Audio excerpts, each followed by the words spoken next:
Hi welcome to our schedule zone. మరి ఈ క్లాస్లో ఇండియన్ ఎకానమీకి సంబంధించి అతి ముఖ్యమైనటువంటి ప్రశ్నలు మరియు వాటి యొక్క వివరణ అయితే చూద్దాం.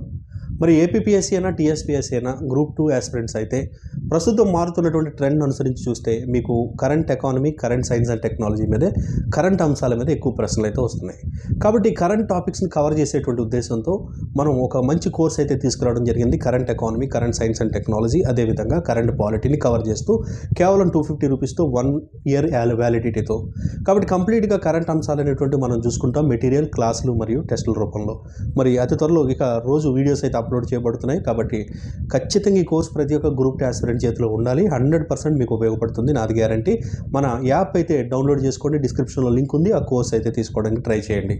సో మరి ఫస్ట్ క్వశ్చన్ మనం చూసినట్లయితే ఇండియన్ ఎకానమీకి సంబంధించి మనీ అండ్ బ్యాంకింగ్లో కొన్ని క్వశ్చన్స్ అయితే మనం ఇక్కడ డిస్కస్ చేయబోతున్నాము. సో మరి వాటికి ఎక్స్ప్లెనేషన్ కూడా ఉంటుంది కాబట్టి మీరు ఎక్కడ కూడా స్కిప్ చేయకుండా చూడండి. ఈ క్వశ్చన్స్లో మీకు ఎన్ని తెలుసో ఆన్సర్ కింద కామెంట్ అయితే చేయండి. సో మరి ఫస్ట్ క్వశ్చన్ చూద్దామండి. ఫస్ట్ క్వశ్చన్ చూసినట్లయితే ఇక్కడ బ్యాంక్ అనేటువంటి భావనకు సంబంధించి కొన్ని స్టేట్మెంట్స్ ఇచ్చారండి. మరి ఈ స్టేట్మెంట్స్లో సరైనది ఏది అనేటువంటిది క్వశ్చన్ అనమాట.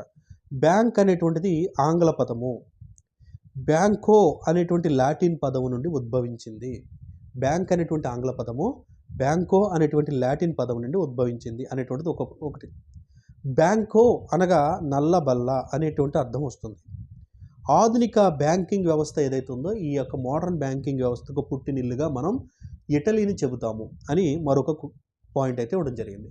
అవుట్ ఆఫ్ దీస్ 3 స్టేట్మెంట్స్ మీరు ఏవి కరెక్ట్ అనుకుంటున్నారు అని చూసుకుంటే మనకి ఓన్లీ బీసీ ప్రకటనలు మాత్రమే కరెక్ట్. ఎందుకనంటే బ్యాంక్ అనేటువంటి ఆంగ్ల పదము పుట్టింది బ్యాంకో అనేటువంటి జర్మన్ పదము నుండి కాబట్టి ఇది రాంగ్. బీసీలు మాత్రం కరెక్ట్ కాబట్టి option B is right answer. So మరి నెక్స్ట్ క్వశ్చన్ చూద్దామండి. ఇక్కడ క్రింది వాటిలో ఒకటి రాంగ్ ఆప్షన్ ఉందండి బ్యాంకింగ్ సంబంధించి. అది రాంగ్ ఏంటో ఐడెంటిఫై చేయండి అని చెప్తున్నాడు. భారతదేశపు మన మొట్టమొదటి reserve bank governor sir Osborne Smith అనేటువంటిది ఒక స్టేట్మెంట్. మొట్టమొదటి భారతీయ రిజర్వ్ బ్యాంక్ ఆఫ్ గవర్నర్ అంటే భారతీయుల పరంగా మొట్టమొదటి గవర్నర్ సర్ సిడి దేశ్ముఖ్ అనేటువంటిది రెండవది. ఇక మూడవది రిజర్వ్ బ్యాంక్ ఆఫ్ ఇండియా పాలక మండలిలో మొత్తం సభ్యులు 15 మంది.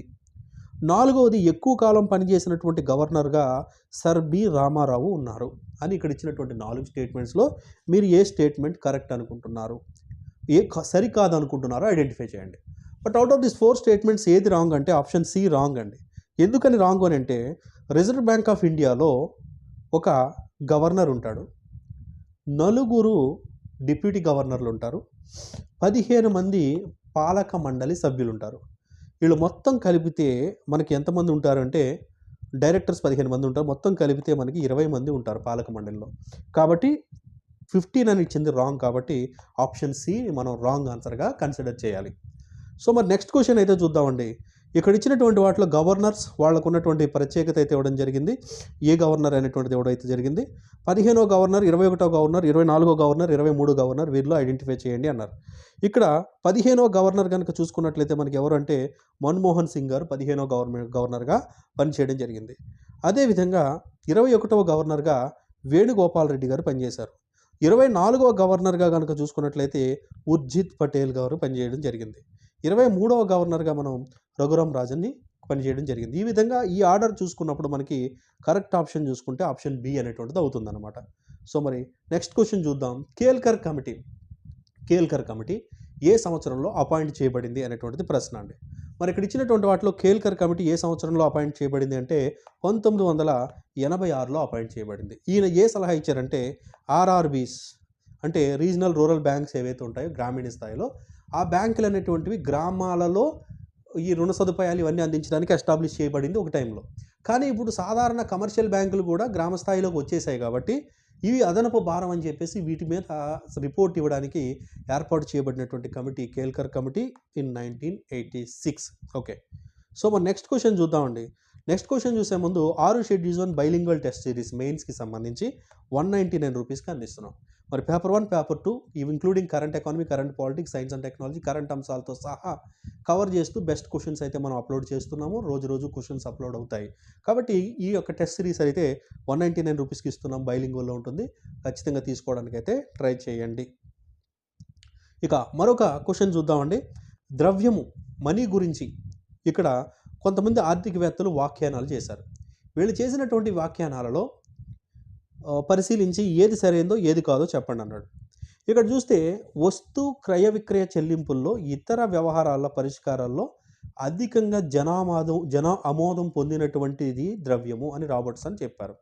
వస్తు క్రయ విక్రయ సమయంలో ఎక్కువ జనం ఆమోదించేటువంటిది ఏదైతే ఉంటుందో దాన్ని ద్రవ్యం అని రాబర్ట్సన్ చెప్పారండి. ఇది ఒక స్టేట్మెంట్. దేనికైతే సర్వ ఆమోదం ఉంటుందో అందరూ యాక్సెప్ట్ చేస్తారో అదే ద్రవ్యము అని సెలిగ్మన్ చెప్పాడు. ద్రవ్యం వినిమయ సాధనంగా ఉండాలి, అంటే ఎక్స్చేంజ్ ఉండాలి.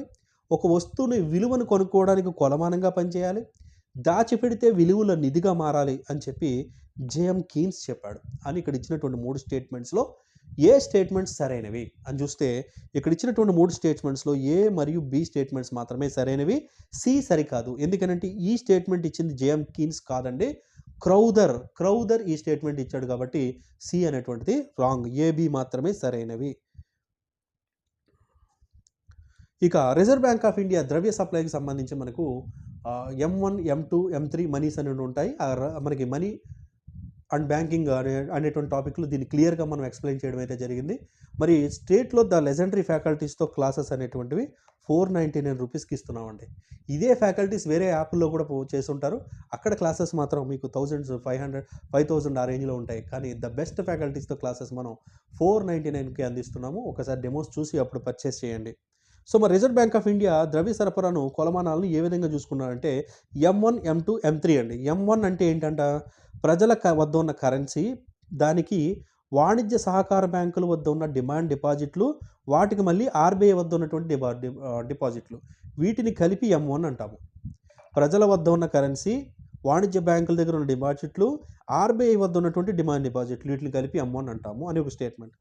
M2 అనగా ఈ M1 అన్నీ కలిపేసి ప్లస్ వాణిజ్య సహకార బ్యాంకుల వద్ద ఉన్న టైం డిపాజిట్లు కలిపితే అప్పుడు అది M2 అవుతుంది అనేటువంటిది. సో మూడో స్టేట్మెంట్ చూస్తే M3 అంటే ఏంటంటే, M2 అంటే ఇక్కడ ఉన్న ఈ M2 మొత్తానికి పోస్ట్ ఆఫీస్లో పొదుపు ఖాతా డిపాజిట్లు యాడ్ చేస్తే అది కాస్త M3 అవుతుంది అని ఇక్కడ 3 స్టేట్మెంట్స్ ఇచ్చారు M1, M2, M3 గురించి. మరి సరైనటువంటివి ఏంటి ఇట్లా ఇక్కడ ఇచ్చిన వాటిలో అంటే సరైనవి ఏ, బి మాత్రమే సరైనవి. ఎందుకంటే సి M3 అంటే ఏంటంటే M3 is equal to M1. M1 అంటే ఏంటి, ప్రజల వద్ద ఉన్న కరెన్సీ, వాణిజ్య